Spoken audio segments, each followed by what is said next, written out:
Hello, my beautiful friend, and welcome to this Angels Don't Lie episode. I'm Jeannie Street, your host, and thank you so much for being here.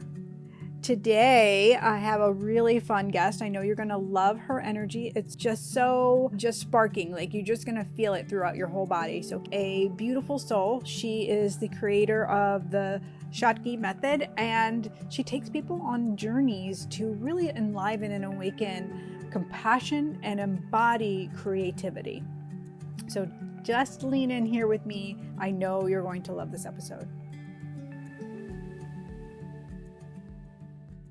When she smiles at you, she'll say, angels don't lie. Angels don't lie. Angels don't lie. No, no, angels don't lie. Angels don't lie. No, no, no, no. I totally love that. You just reminded me of where we met. So tell me about like what you've been doing since I saw you. That was like before COVID, right? I think it was right before, because I moved. So I was living at my parents' house at one point, because I lived in New York. You know, the whole story is, I lived in New York City for 13 years. I was an actress. I was like, busting my butt in New York, doing the whole hustle and bustle. Yep. And around like 2015 or 2016, I ended up moving because my building sold. And I had always wanted my building to sell because I was in a rent stabilized apartment, and I wanted to manifest that buyout, the elusive buyout. And I did. And so it was this incredible thing where I was like, yes, I got this money. And like, now I'm going to go buy a house. But then I had debt. And so I had to, like accept the fact that I wasn't financially set up to buy a house. So I lived in my parents' house, and I feel like I was still living at my parents' house when I did that, because I remember taking a picture in the kitchen of my parents' house before I left. So that means I hadn't moved yet. And I moved like August of 2019. So anyway, it was a little bit further back than that probably. So I love that conversation, Katie. Like I manifested something, but I wasn't quite ready for it. Like, I think we do that. Like we have this, like, we see that postcard vision, we get that yumminess of like where we are going, and we think it's going to be instantaneous, but then there's these other pathways that we have to go through and we don't realize, right? Oh my gosh. And this is the thing. So I often get frustrated with myself, because if you look at, I don't know if you do like ever have conversations with people about human design and astrology. I often laugh because I keep going back to astrologers, human design practitioners, like, I'm like, so what's the beef, you guys? Like, why is everything not happening the microwave approach like everybody else? Like everybody else is like, I just had this vision and it happened, and here I am, now I'm a millionaire. And for me, it's like there's always an obstacle, and I get really frustrated by that, because I go, well, am I blocked? Like, am I just like really bad at this stuff? And then every time I go to the astrologer, I go to the human design, they're like, you're designed for this. You're on the master path, which means things are challenging. You've chosen to always have obstacles. Like, you're the mouse. I talk about myself like I'm the mouse in Mouse Hunt. Where I'm like diddly, like I'm like on the obstacle course. Oop, there's a problem here. Let me navigate that. Oop, there's like, they just dropped a trap door there. Let me find a way out. So I'm constantly finding like loopholes and patterns and resolving things. Like, my life has been about creating harmony, creating solutions, finding alternative paths to success and growth. And it's just really funny because I get so mad at myself, but like, that's me. That's my life. That's the way, that's how that's part of my magic in some bizarre way. Learning how to be the mouse in the obstacle course teaches people how to sort of navigate obstacles in life. I also feel like it's very real. And do you mind if I like just, whatever comes through from heaven for you, if I share? Heck yeah. I feel like the reality is we might look at an outside view and think, oh, they're saying it was easy and I just wanted this and I got this. What you're giving and what your pathway is the pathway of truth. And you're saying, right, it might feel easy once you're on the other side, because now you've forgotten all the trenches and all the Alice in Wonderland holes and all of the things. But the honest truth is you're a wisdom giver. So that feels really important. And the way of a soul who is ready to explore, okay, so I am going to be in these spaces and it is going to be uncomfortable, and what does it look like to embrace some of that? And that's what they're telling me, like you embrace, I mean, okay, you're not like perfect on a pedestal, but like you'll find yourself maybe resisting or like struggling, but then you'll embrace, and then you'll be like, ooh, let's move through this. Ooh, let's, And I love that. Yes. That's Thank super you. groovy. Thank you. I appreciate that, because I often struggle. I teach self-acceptance. I teach self-acceptance as the path to growth, because we are not perfect. Not everything goes our way. And I think that the personal development world has been set up to sort of failure, right? Kind of. It's like, in order for you to grow, you have to kind of like, I don't know, there's pressure, there's all of this stuff. And I've fallen into that. And I've spent like this is where my debt came from, because I was like, okay, so I'm going to do this, and I'm going to get this coach, and I'm going to do this, and I'm going to do that. And every single time I try and do it, there are still obstacles. And it's funny, because everybody I ask, they go, oh, well, you must have a block. It's your this, it's your that. But there's one thing that I'm a genius at, and it is navigating blocks. Like, that is the thing that I do best. And when I look at it from the standpoint of the goddess, and not that I call myself a guru, but what is a guru? My goddess is right here. So I know, and she's gorgeous. I love her. And that's it. Like the mood, the flowing. But I mean, that's really what a guru is here to do, is to help you navigate your obstacles, because we all have a karmic path. I think the guru is mirroring to you that you are the guru and reminding you to lean in. I get grandmother energy around you, which is very, very wisdom oriented, very grounded. Really, they keep showing me like the grandmother in Moana. I don't know if you ever saw the movie. Yes, I love her. They're showing me that for you. They're showing me like, that's your magic, is like opening your arms and like dancing, and like nobody else has to be in the same rhythm, because they'll follow, and then they're going to be like, oh, so it's not about like telling, it's about showing, and it's like opening all up. And I love that water energy for you too, like, whew, magic. Yeah, well, and it's interesting. So I live on the water, and so I moved to the water, and so I can see the water outside my window right now. And what's funny about it is that it's a tidal water property. So it's sometimes full and sometimes completely empty.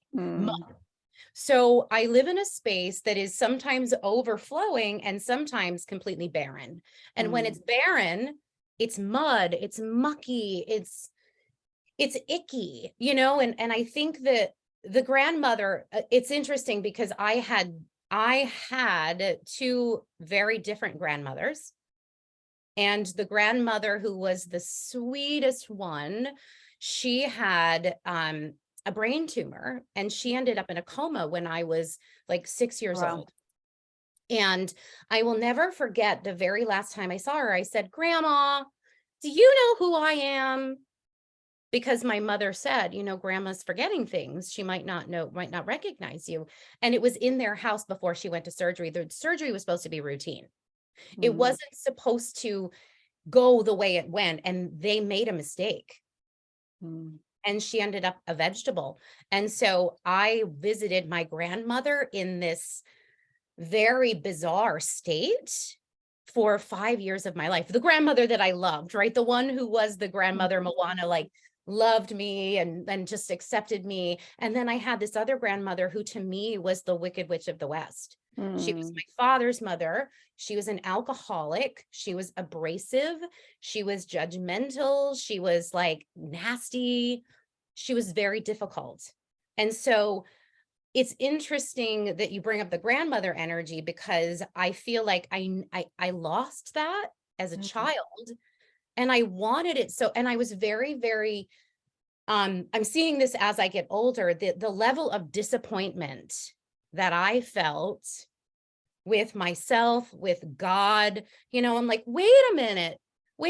You said if I was a good girl and if I went to church and if I prayed and I sang in the choir and I did everything right, that you would help me get out of this. You promised. And it didn't happen.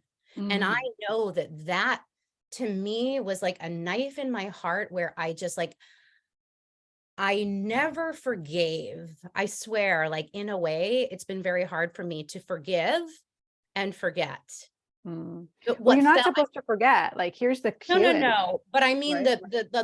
the forget as in you let me down, like forget that I ever felt so betrayed and abandoned. I mean, obviously I'll never forget. Listen, I know enough to know trauma never leaves us. It becomes a part of who we are, and you integrate it. But it's like, I had a hard time letting go of that feeling of like, Mm. hey, what's the beef? Well, don't you feel like that's fueled you? Don't you feel like that's Oh, been some of the fuel to um for you to embody your work? So like this is the duality, is like here's the gift side of it. Here's, yes, your anger, your, we can talk about like the shadow side, whatever. Like this is you embracing, like, look, if I didn't have that, it wouldn't have fueled me. I wouldn't be here. And God wouldn't use me as that energy of grandmother figure to remind me I had the perfect love, and I had that to show me, and I had I had the opposite to show me, like, not that right. way. Yeah. Not that, Yeah. Yeah. like not that. Right. Well, and that's absolutely, it's interesting too, because I have often found I get a lot of people coming to me with the most horrific stuff. Mhm. I get the really tough stuff. I get people who are really, really, really hurt. Because Really hurt. God will use whatever you went through, and you'll start to, like, I always say that, like, whatever trauma, whatever experiences we've had, we'll see it in our clients and our people that come to work with us, because they're meant to crack us open up even more, like in our empathy and our compassion. And Right. yeah, oof, it's Yeah. big. Yeah. Yeah. And I agree with that. But going back to the personal development world, I can't tell you how many people, as I'm growing, right, as I'm opening to Grandmother Willow, who is the all-encompassing, arms wide open, Mhm. I've got you, and I will hold you through whatever. It makes me want to cry because it's so moving. Like, I will be with you through Mm. whatever. That's the type of person I am. But I have had a lot of experiences with coaches, and this is me learning who I am, right? Going to people going, why is this happening? And like, why this, why that? And I've had people say to me, oh, it's because of your trauma. Your trauma is your problem. And I go, that is one thing I cannot get on board with, because my Mm. trauma is what connects me to the truth. If I take Mhm. away that, then I'm not a vessel for truth, for people's truth to flow. You're Right. asking me to cut off who I am and telling me that that's not acceptable in terms of me being me. And of course, again, this is the question always, and how I've landed in this method, and what I teach now is two things. I teach compassionate integration and radical creation. So compassionate integration is that grandmother, Mhm. the grandmother Willow, who's like, hey, listen, I will love you and I will show you how to grow. I will Mm. nurture you and I will help you heal, and I will show you what's next. Right. It doesn't end here.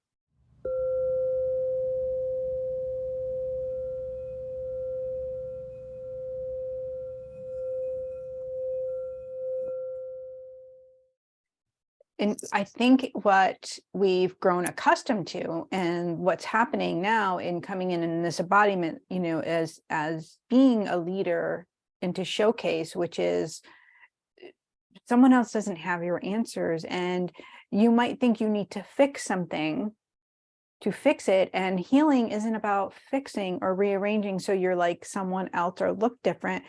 It is about embodying more of who you are. It's about loving those aspects and those little parts that were hurt and in pain, and then letting that be your fuel for what you're providing in your life for other people. Yeah. There's the grace, right? Oh, Yeah.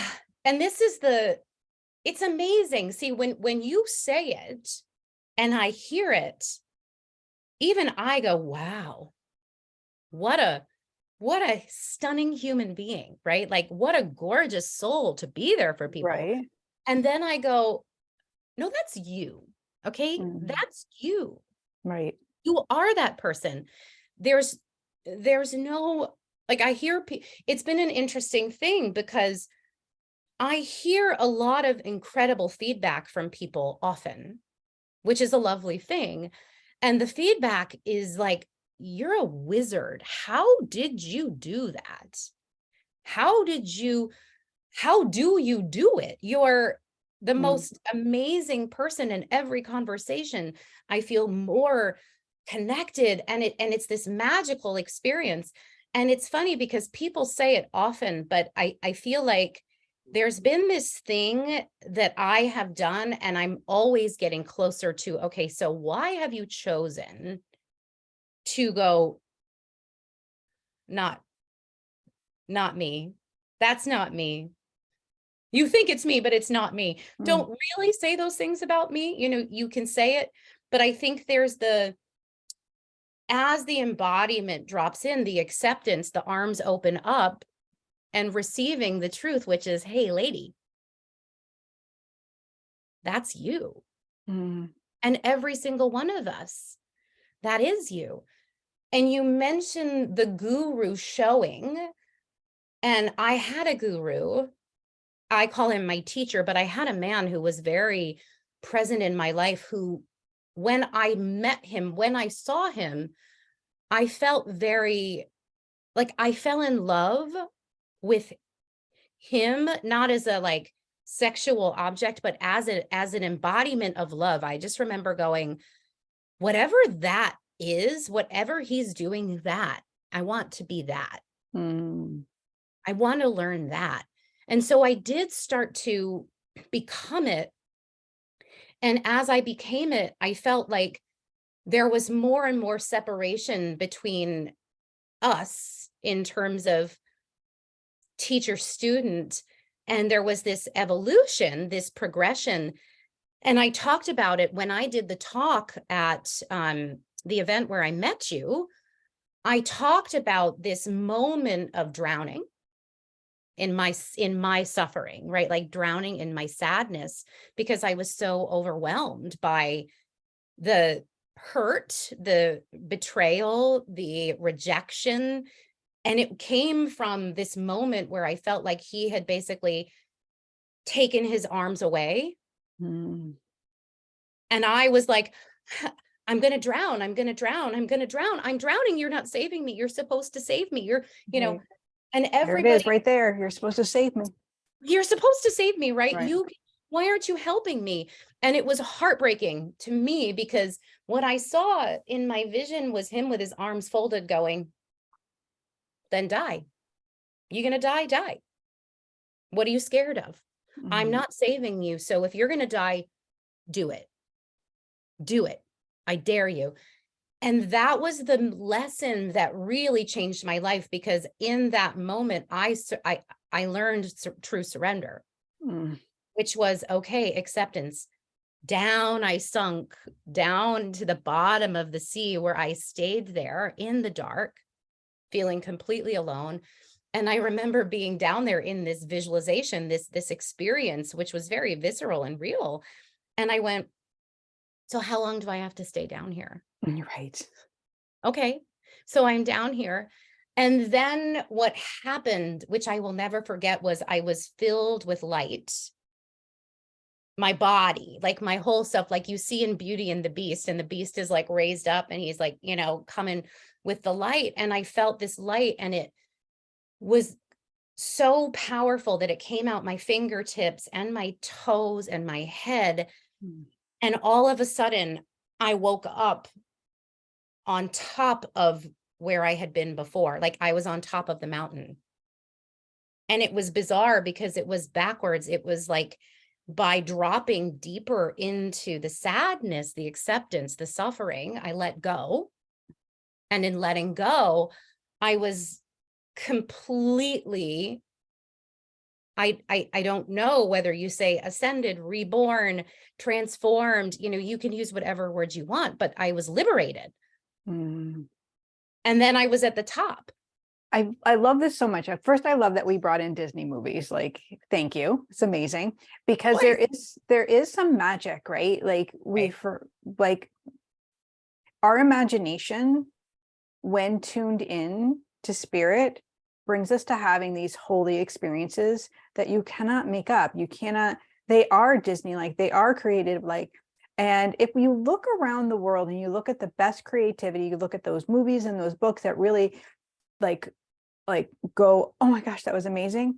It's because someone's experienced what you experienced. If someone's let the fuck go in order to allow that part of themselves to integrate, we can call it a death of an ego. We can call it so many different things. Right.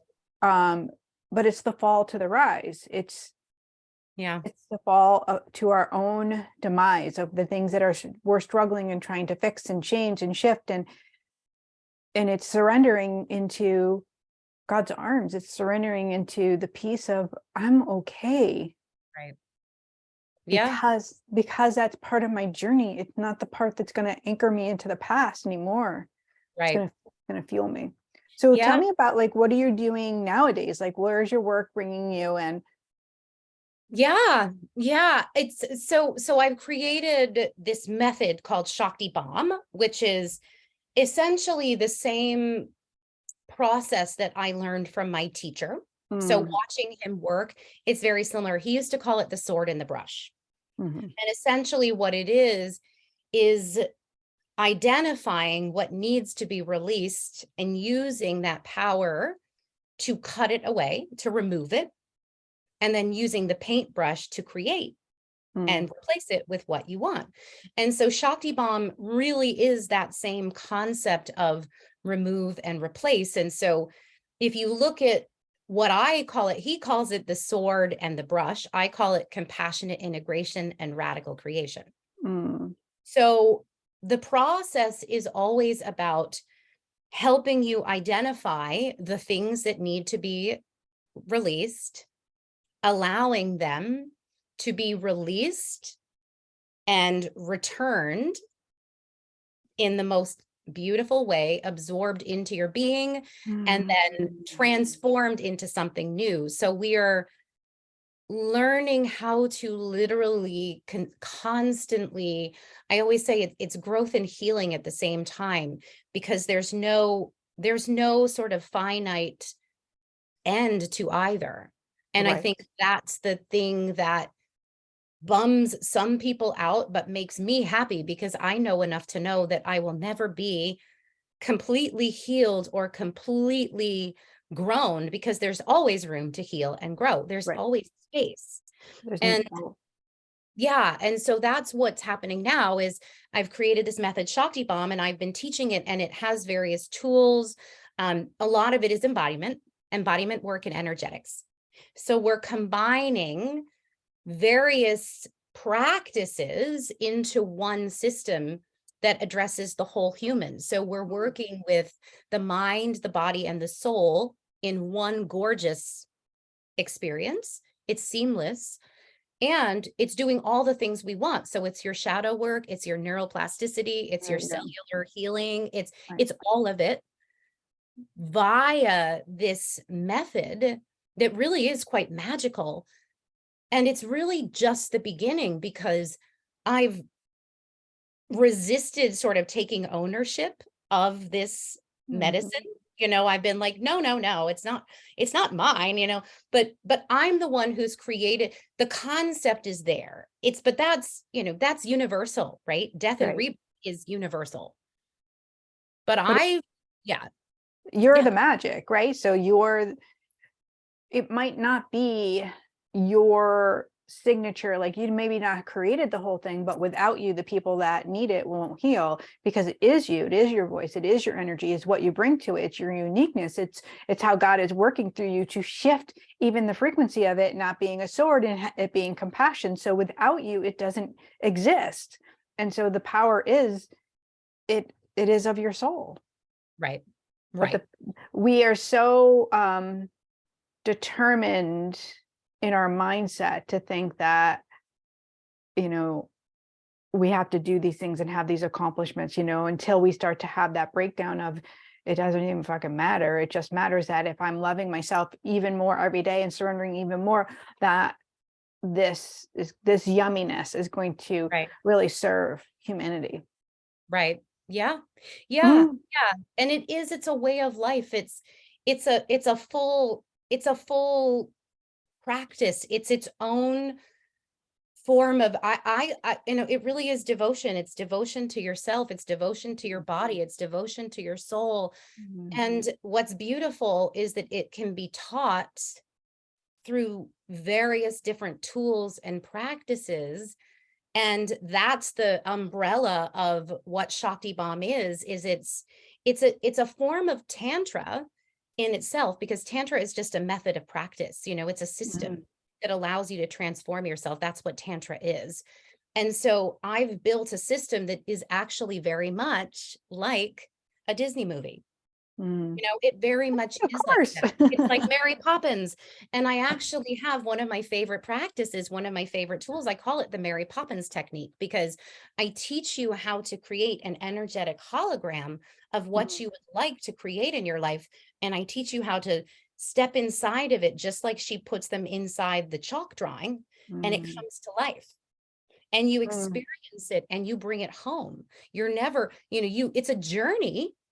And it's almost as if a lot of people say it's like doing plant medicine or psychedelics without plant medicine or psychedelics. I hear you. Nice. I love it. Yes. You don't have to do that, because the energy that comes through me is I have that energy. I just embody it. It's just who I am. And so when you come to a class or you do a meditation with me, your imagination just takes flight. And you go and you do all this stuff and you feel like you've been on a trip. Right. But the beauty of what I've allowed, or sort of recognized, the missing piece, I think, with a lot of those modalities that take you on a journey, or sometimes plant medicine, things like that, you will see an experience, but you will not be able to integrate it into your body so that it actually manifests. You'll say, I saw the vision. I saw it. Okay, great. So you saw it, but how are you going to bring that into your body so that it actually comes true? Now that's a different story. And that's like going to Alice in Wonderland, eating the mushroom, and then bringing that mushroom, or, the tea or whatever, making sure that that is in the cells of your body. Right. So that you are the mushroom. My husband had a near-death experience, and he said something really profound, which goes right along with this. He woke up in a field of flowers, these purple flowers. And he said, and the sun was there. And he said, and it wasn't so much that the sun was there and separate. He said, I was the sun warming the flowers. I was the flowers. I was love. I was, I was everything. And when he was explaining it, like after it happened, it was mind blowing to me, because how I work in the heavenly realm, and when I embody the Holy Spirit, I am the Holy Spirit. It's not a separate thing. And so when you're delivering messages and bringing people on that journey, that's what it's like for me, to bring them into the heavenly realm, where they're having like that. Wait, is that real? Like you said, like, is this a drug? Is this and the more we let go, the more incredible the experience. Right. Yeah. Yeah. And it's, absolutely. I've, again, even that aspect of it, I've questioned it many times. Mm. Even myself, I question it. And I have a friend, and I was telling this person about how I tried, I actually tried, psilocybin, like I tried Mhm. mushrooms because I wanted to experience it. And I did a very small dose. And it was interesting because my friend was that I did it with, and we did it very safe, and we had someone there to, it was all done very, within the realm of safety, which I'm a big fan of. You Mhm. want to do it in an environment where you are protected and Yep. there's somebody there and all of that. So we did that. And it was interesting because she was like, look at all the color. I mean, she was doing all this stuff. And I said, I just felt peaceful. Like I just felt at home in my body. I didn't feel any of that. And I told another friend of mine, and who's worked with me, and he said, well, I have a feeling that's because you're always on that wavelength. You're always experiencing life like that, aren't you? You are always connected to spirit in that way because you're that type of person. So every experience you have in life is like you're high on mushrooms because you're so Mhm. connected to life force energy itself that you hear the trees. And I hear the birds thinking. Mhm. I hear them speaking. I feel the consciousness. I feel and hear consciousness all around me all the time. And when I was a little girl, I remember um, really struggling with that. And I used to like, oh, what a sweet child who didn't know what was happening. I used to get these really bad headaches, and I would like on the school bus be like, because I could hear all the kids, I Mhm. could hear everybody. And I remember at one point, I was so literal, like literally, like I didn't know the difference between real and not real. I really didn't. And if I was at Disneyland and we were on a ride, it was real to me, even though Mhm. everyone's like, these animals aren't real. I'm like, no, they are. Like, I Mhm. didn't know the difference. But as a child, I used to believe that I could, this is like the sweetest thing, that I could take my head and crack it like an egg and all the stuff would come out. Like I really believed I wanted to do that. I wanted to like crack my head open and just let it all out because it was all in my Right. skull. And I had all these thoughts and all of these things, and I could hear my grandmother, and nobody, I heard my grandmother. I was in communication with her. They would turn the music on. I'd say, no, no, no, she likes that. She likes the music. Mhm. Yeah, yeah, yeah. I'm like, no, no, no. She likes the music. See, And I, I felt it in my body. Like what you're saying, like was me with the feeling, like in my right, gut, like I could be on the school bus and like feel if someone's in pain, feel, I knew my knowing just brought me to like know the kid to sit next to that was really having a hard time, yeah, or to give a gift to someone, write a card to the bus driver because she was in so much pain. right. And I was able to lean in with that knowing, not innocently, not understanding God was talking to me the whole time, like, love them, bring them this. And those little imprints all around, so beautiful and so Yeah, um, so magical, and brought you to this place. yeah, yeah, yeah, yeah. Tell me Interesting. about your, oh, sorry, go ahead. Oh, no, no, good. I was going to say, tell me about like your day. Like, how do you start your day? Well, I've begun a practice now where I actually I have my coffee in the morning, and I put one disc of cacao in my coffee every morning. Mm-hmm. So I have like a little ritual every morning. Because I live on the water, my kitchen of all places is floor to ceiling windows. Mm, And so I sit in the window and I sip my coffee with my cacao. And that's where I get all my best ideas. Like first thing in the morning, sometimes I wake up, and even this morning, I've been very sometimes I feel like I'm butted up against an obstacle, and I go, I don't know what to do because I need to do something, right? I need to move the energy. I need to create a new pathway, a new branch, because where I am isn't, it's not quite there. What is that extension? What is that, what is right. that? There's something that I need to build, my mouse hunt, right? Like, what is that tube that's missing? Like, I need to open the door. And I was sitting this morning and I got this, again, like you could call it a download. I just had this idea and I thought, yes, the 21-day embody your fierce feminine, challenge or whatever. And I started to write it down. And it's the culmination of everything. And it's so easy. And it just sits on the page. And it's like, this is what it does. And this is who it's for. And it's simple. And I go, okay, so this is where it sits in the environment. This goes here, this goes here, this goes here. And I can see the mouse trap, so to speak, the mouse hunt, so to speak, the game. And I go, okay.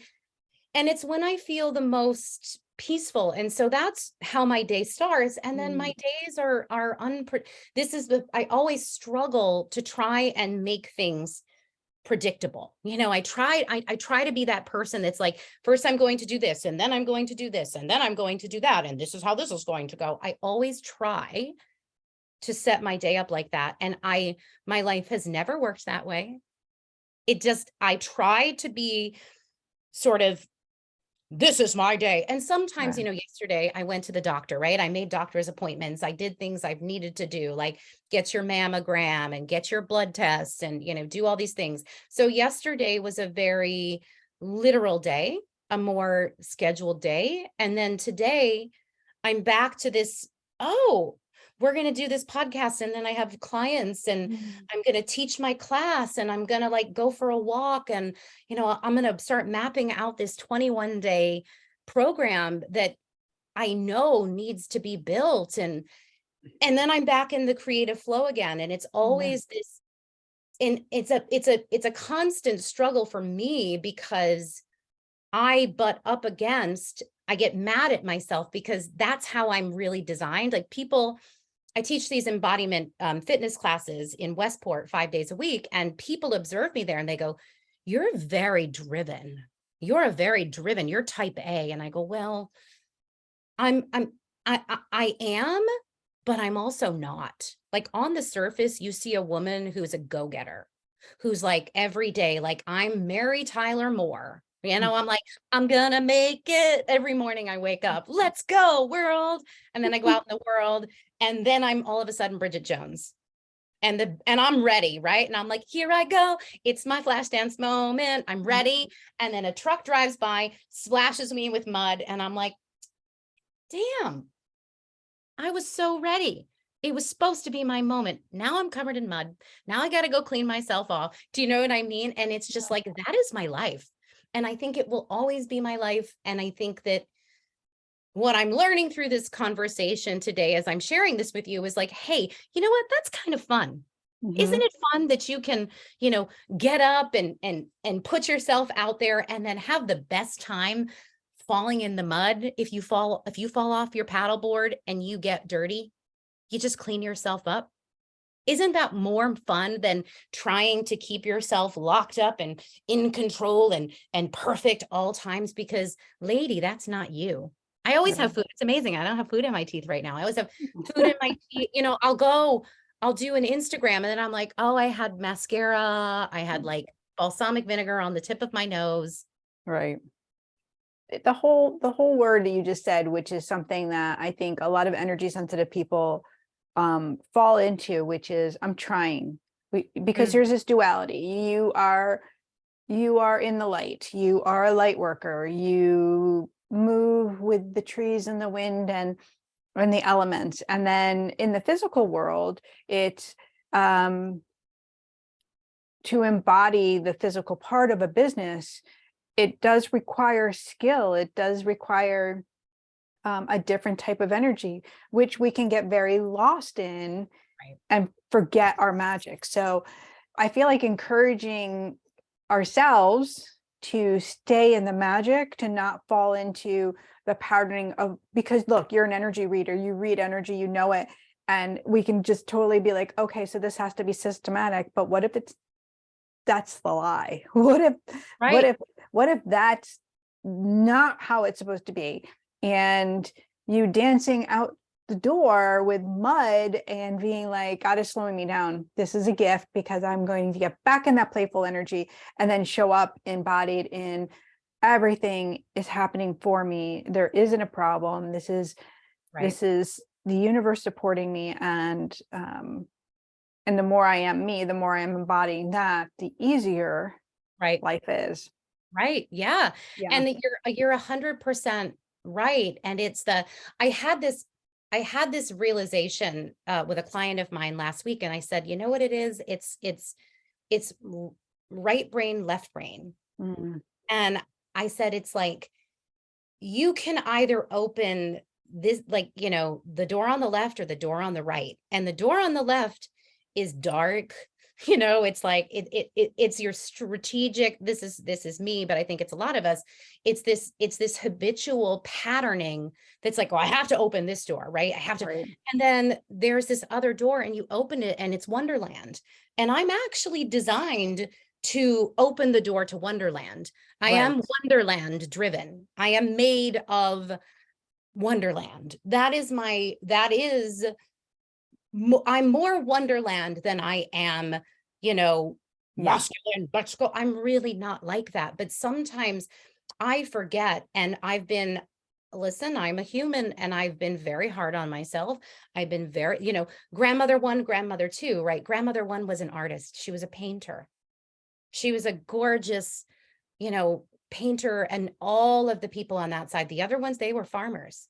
Okay. So these ones were like, we're going to paint and we're going to, like, you know, be free spirits. And these people are like, work on the land, you know, plow the fields, like, it's just so interesting. And I realized that if I spend more time working on my own neuroplasticity, this is what I'm focusing on, because I have to train my brain to open this door and not shut it. Because what I do habitually is I know this door is open and I go, well, yeah, but like, that's not that's not marketing. That's not blah, blah, blah. That's, you have to have strategy. You're going to launch a podcast. You have to have 25 episodes for, you know, it's like every time I want to embrace my magic and be that aspect, Wonderland, this aspect comes in and goes, before you go through that door, before you walk out that door, Missy, you better make sure that you're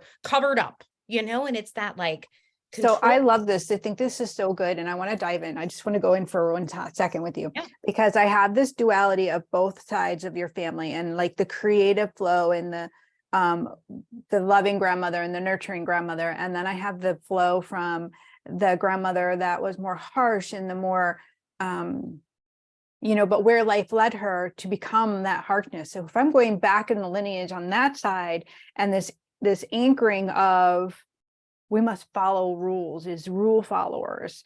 And like, that's the energy that I get from, you know, your father's side of the family. Like, it's rigid, it's hard, life is hard. There's a lot of depression. There's a lot of lack. There's a lot of anger and resentment.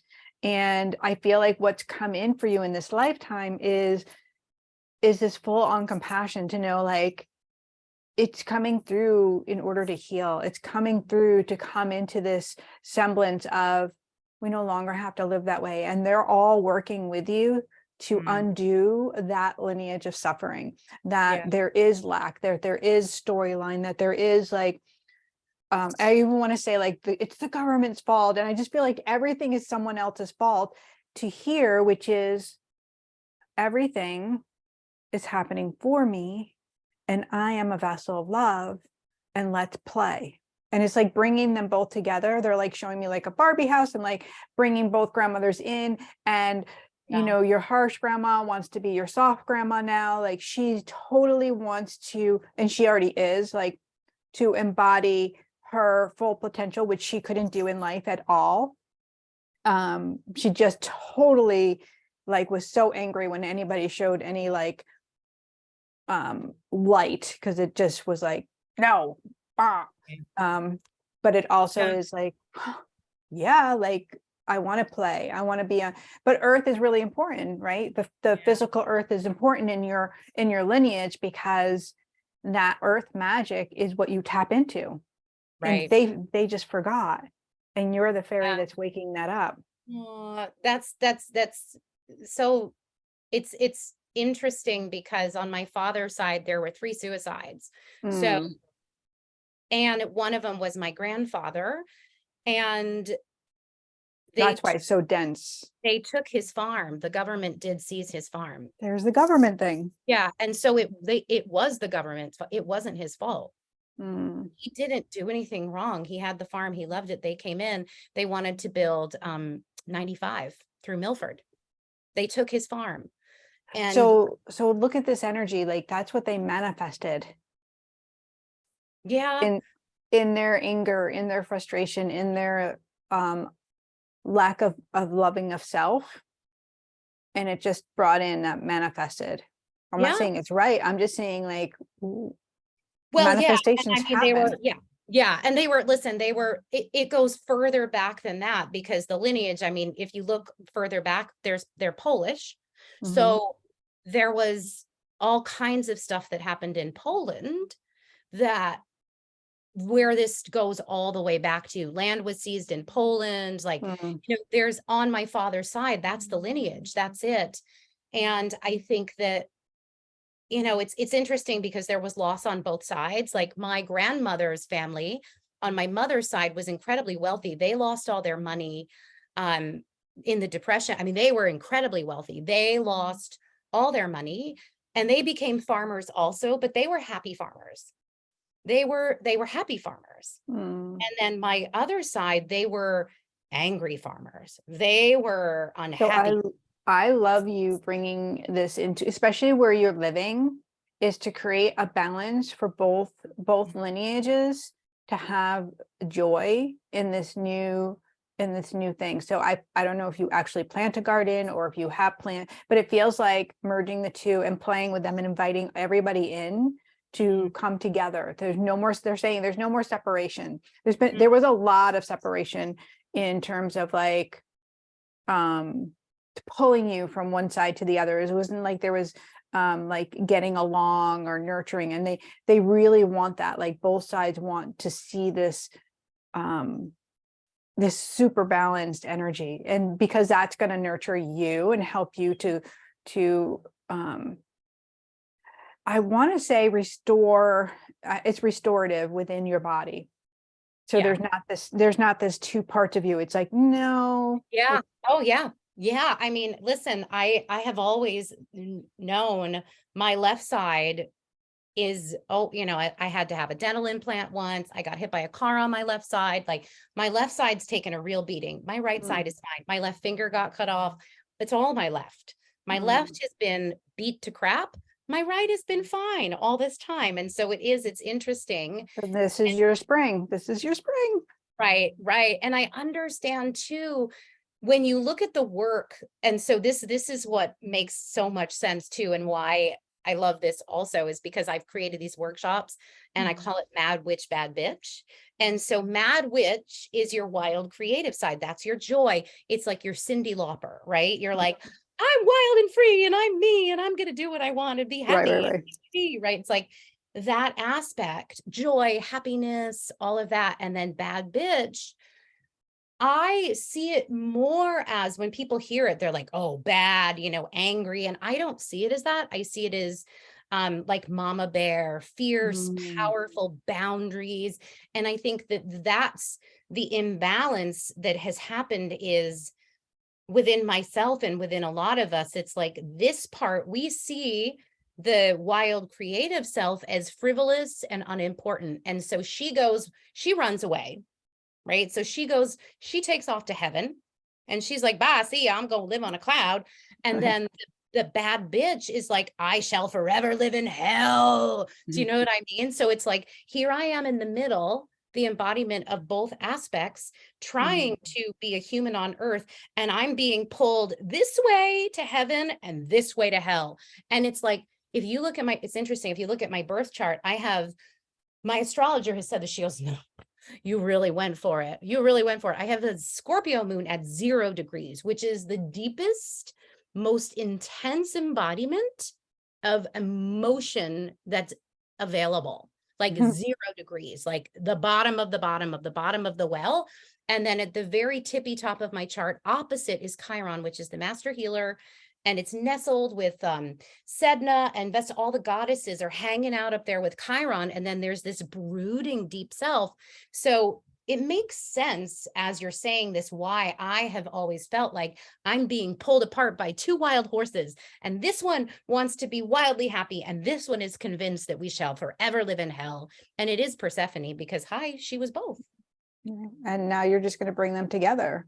That's what you're going to bring together. Yeah. And just, I feel like the iteration of your work is just going to take, like, I feel like the spring is going to bring this yumminess, and then it's going to like really evolve into summer and open up for fall. Like it feels like fall. I don't know what you have planned, but I feel like fall is going to be like lights, camera, action. I'll take it. I like that. Yeah. Well, I think, it's interesting because I had a reading with my astrologer. As I said, I'm always sort of like, I'm just getting little nuggets to sort of help me get a sense of, okay, where am I at? Where do I want to? And my conversation with her was, how do I wanted to know, because I wanted to be sure that I could sort of like keep myself focused on the right things so that I don't constantly run for the hills, is what I told her, because that's what I've tended to do in the past. Is I'm like, their world, and I'm like, get me out of here. And then I just go back. And that's been the constant thing, is I'm here, I'm not here. And what she said that was funny is she goes, well, you're an innovator and you're ahead of the curve. And so, you're sort of ahead of where some people are ready, perhaps, but you've got to do it. You've got to do it now. You've got to be it now. And it might take a little bit of time to catch on. And I think that's, again, the imbalance of all of it. And I'm thinking of, so here's one last thing that's very interesting. So my grandmother had a twin sister, and she was also an artist, and she lived to be in her late 90s. And she was so sweet. Old Aunt Peggy, we called her, because I had a young Aunt Peggy. And she used to send me these cards because I was an actress. And she used to say something like, I don't know why it's taking so long for you, but someday, like, somebody's going to find you, and, this, that, the other. She just kept always saying, like, keep going, have faith, don't give up on yourself. And this was my grandmother's twin sister.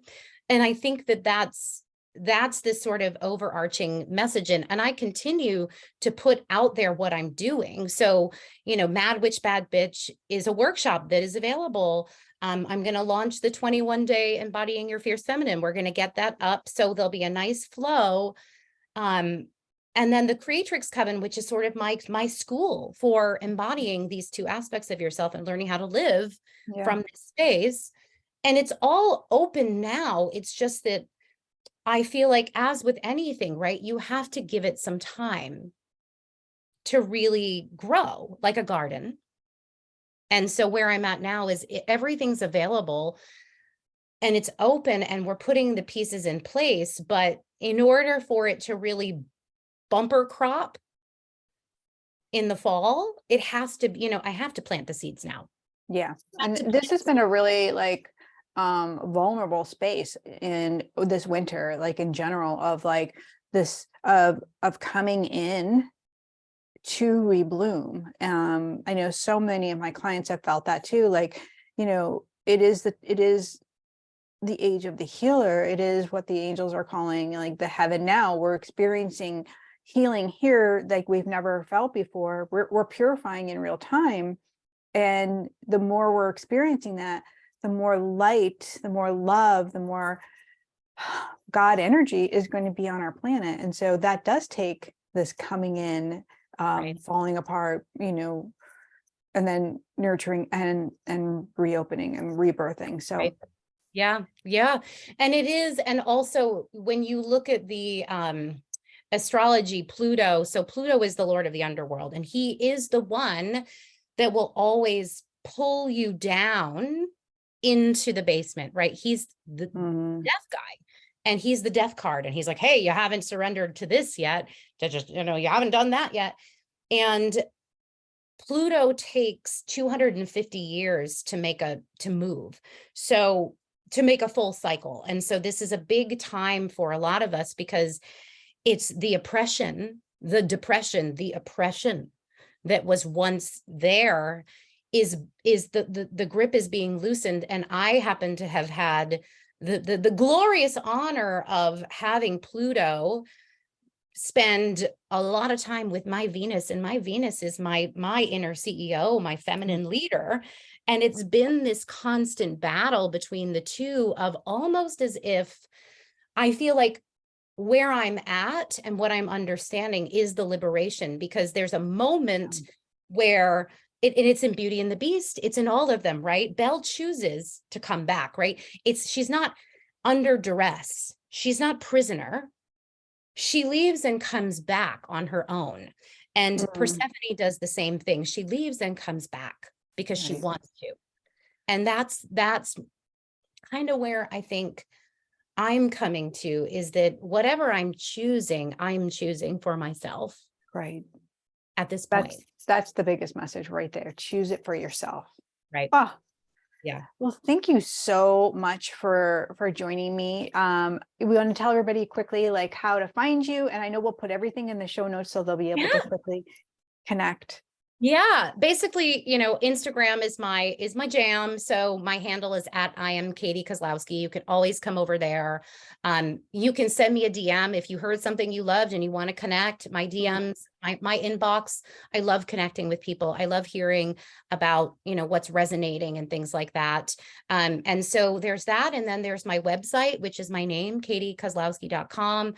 If you were interested in, say, Embodiment Camp, which is my free gift, or which we didn't really talk about, or Mad Witch, Bad Bitch, or the 21 days, which I'm working on, everything's always on the website. So, you pop over there. And then I do think there will be a link to a gift, and that's Embodiment Camp. So that's a 3-day activation where we open 3 of your most powerful centers. So your crown, your heart, and your roots. So we're teaching you how to extend up to the heavens, connect with your higher self, open your heart to the glorious expansion of who you are, and then sort of solidify and strengthen your roots down into the earth, so you become this fully embodied human. And that's my free gift that I always offer people as a chance to experience this magical way of life where you become the magic, you become the glorious embodiment of your most authentic self.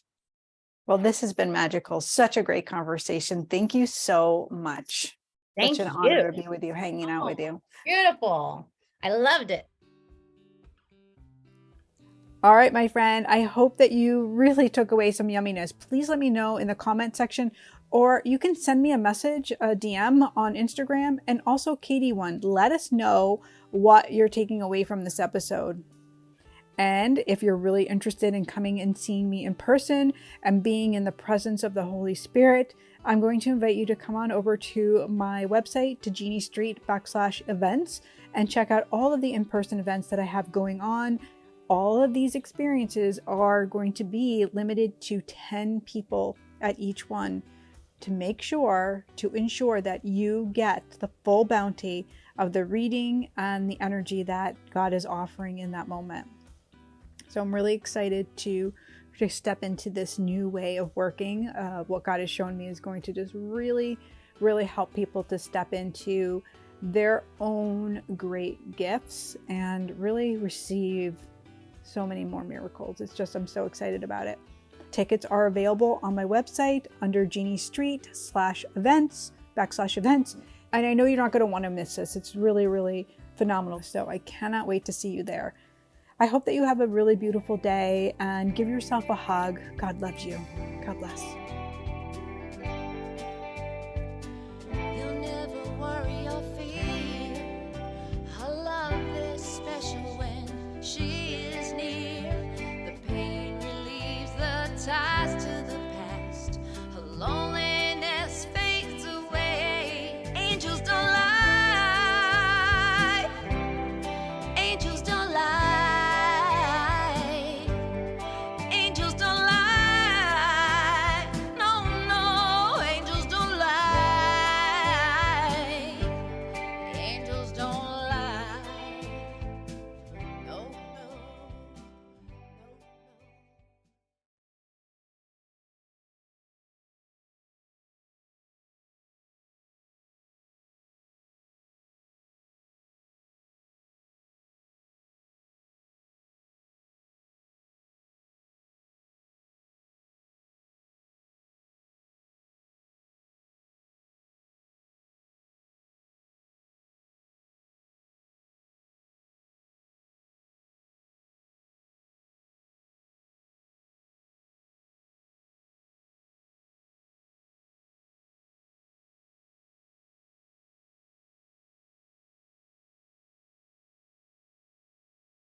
So tell me about like what you've been doing since, I saw you, that was like before COVID, right?